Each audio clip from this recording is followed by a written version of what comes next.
یہ ہفتہ وار بائبل کا درسی واز Plainfield Christian Science church independent کی جانب سے ہے جو نیو جرسی امریکہ میں واقع ہے۔ مزید معلومات کے لیے آپ ہماری ویب سائٹ ملاحظہ کریں www.plainfieldcs.com۔ یہ سبق 12 مئی 2019 بروز اتوار ہفتہ کے اختتام پر آپ کے مطالعہ کی غرض سے تیار کیا گیا ہے۔ مضمون: آدم اور گناہ گار انسان۔ سنہری متن: زبور۔ خداوند اپنے بندوں کی جان کا فدیہ دیتا ہے، اور جو اس پر توکل کرتے ہیں ان میں سے کوئی مجرم نہ ٹھہرے گا۔ جوابی مطالعہ: زبور۔ میری جان خداوند کو مبارک کہے، اور جو کچھ مجھ میں ہے اس کے قدوس نام کو مبارک کہے۔ اے میری جان خداوند کو مبارک کہے، اور اس کی کسی نعمت کو فراموش نہ کر۔ وہ تیری ساری بدکاری بخشتا ہے، وہ تجھے تمام بیماریوں سے شفا دیتا ہے۔ وہ تیری جان ہلاکت سے بچاتا ہے، وہ تیرے سر پر شفقت و رحمت کا تاج رکھتا ہے۔ وہ تجھے عمر بھر اچھی اچھی چیزوں سے آسودہ کرتا ہے، تو عقاب کی مانند عصر نو جوان ہوتا ہے۔ میرے منہ کا کلام اور میرے دل کا خیال تیرے حضور مقبول ٹھہرے، اے خداوند، اے میری جان اور میرے فدیہ دینے والے۔ درسی واز بائبل میں سے یسایہ: اے یروشلم کے ویرانوں، خوشی سے للکارو، مل کر نغمہ سرائی کرو، کیونکہ خداوند نے اپنی قوم کو دلاسا دیا، اس نے یروشلم کا فدیہ دیا۔ خداوند نے پاک بازو تمام قوموں کی آنکھوں کے سامنے ننگا کیا، اور سرزمین سراسر ہمارے خدا کی نجات کو دیکھے گی۔ پیدائش: اور خدا نے انسان کو اپنی صورت پر پیدا کیا، خدا کی صورت پر اس کو پیدا کیا، نر و ناری ان کو پیدا کیا۔ خدا نے ان کو برکت دی اور کہا، پھلو اور بڑھو اور زمین کو معمور و محکوم کرو۔ پیدائش: بلکہ زمین سے کہر اٹھتی تھی اور تمام روئے زمین کو سیراب کرتی تھی، اور خدا نے زمین کی مٹی سے انسان کو بنایا، اور اس کے نتنوں میں زندگی کا دم پھونکا، تو انسان جیتی جان ہوا۔ اور خدا نے مشرق کی طرف عدن میں ایک باغ لگایا، اور خدا نے آدم کو حکم دے کر کہا کہ تو باغ کے ہر درخت کا پھل بے روک ٹوک کھا سکتا ہے، لیکن نیک و بد کی پہچان کے درخت کا پھل کبھی نہ کھانا، کیونکہ جس روز تو نے اس میں سے کھایا تو مرا۔ اور خدا نے آدم پر گہری نیند بھیجی اور وہ سو گیا، اور اس نے اس کی پسلیوں میں سے ایک کو نکال لیا اور اس کی جگہ گوشت بھر دیا۔ اور خدا اس پسلی سے جو اس نے آدم سے نکالی تھی ایک عورت بنا کر اسے آدم کے پاس لایا۔ پیدائش: سانپ کل دستی جانوروں سے جن کو خدا نے بنایا تھا چالاک تھا، اور اس نے عورت سے کہا، کیا واقعی خدا نے کہا ہے کہ باغ کے کسی درخت کا پھل تم نہ کھانا؟ عورت نے سانپ سے کہا کہ باغ کے درختوں کا پھل تو ہم کھاتے ہیں، پر جو درخت باغ کے بیچ میں ہے اس کے پھل کی بابت خدا نے کہا ہے کہ تم نہ تو اسے کھانا اور نہ چھونا، ورنہ مر جاؤ گے۔ تب سانپ نے عورت سے کہا، تم ہرگز نہ مرو گے، بلکہ خدا جانتا ہے کہ جس دن تم اسے کھاؤ گے تمہاری آنکھیں کھل جائیں گی اور تم خدا کی مانند نیک و بد کے جاننے والے بن جاؤ گے۔ عورت نے جو دیکھا کہ وہ درخت کھانے کے لیے اچھا اور آنکھوں کو خوشنما معلوم ہوتا ہے اور عقل بخشنے کے لیے خوب ہے، تو اس کے پھل میں سے لیا اور کھایا، اور اپنے شوہر کو بھی دیا اور اس نے کھایا۔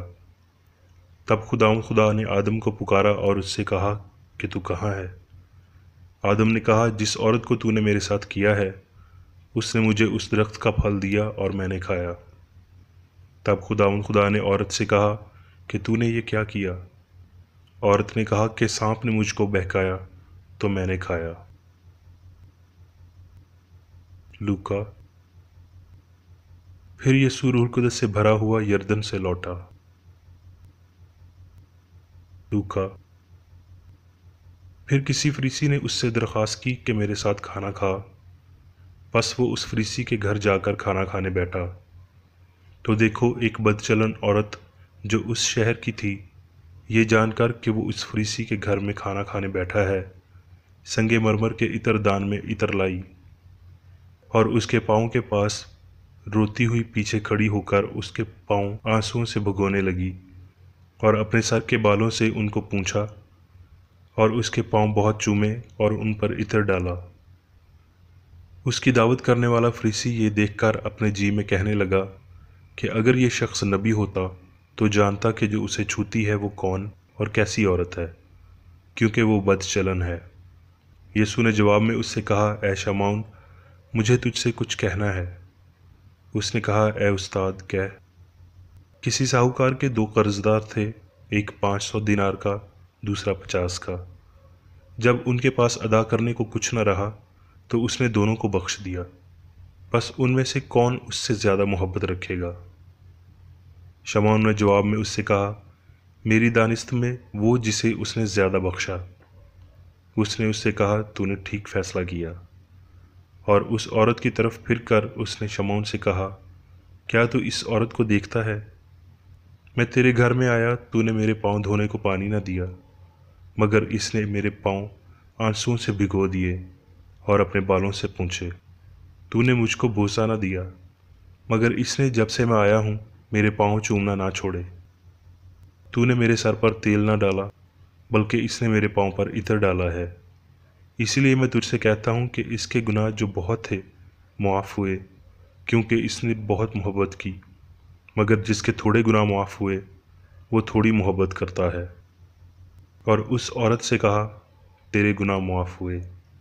اس پر وہ جو اس کے ساتھ کھانا کھانے بیٹھے تھے اپنے جی میں کہنے لگے، یہ کون ہے جو گناہ بھی معاف کرتا ہے؟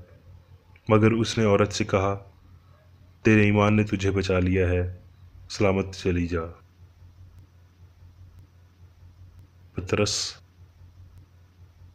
تم جانتے ہو کہ تمہارا نکما چال چلن جو باپ دادا سے چلا آتا تھا، اس سے تمہاری خلاصی فانی چیزوں یعنی سونے چاندی کے ذریعے سے نہیں ہوئی، بلکہ ایک بے عیب اور بے داغ برے، بلکہ مسیح کے بیش قیمت خون سے۔ اس کا علم تو بنائے عالم سے پیشتر سے تھا، مگر ظہور اخیری زمانے میں تمہاری خاطر ہوا، کہ اس کے وسیلہ سے ایمان لاتے ہو، جس نے اس کو مردوں میں سے جلایا اور جلال بخشا، تاکہ تمہارا ایمان اور امید خدا پر ہو۔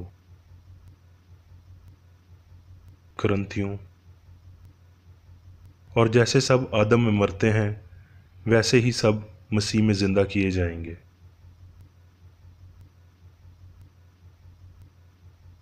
اب میں میری بیکر ایڈی کی تحریر کردہ کرسچن سائنس کی درسی کتاب سائنس اور صحت آیات کی کنجی کے ساتھ میں سے لی گئی تحریریں پڑھوں گا۔ سائنس اور صحت۔ انسان لامحدود روح کا مرکب خیال، خدا کی روحانی صورت اور شبیہ، عقل کا مکمل نمائندہ کار ہے۔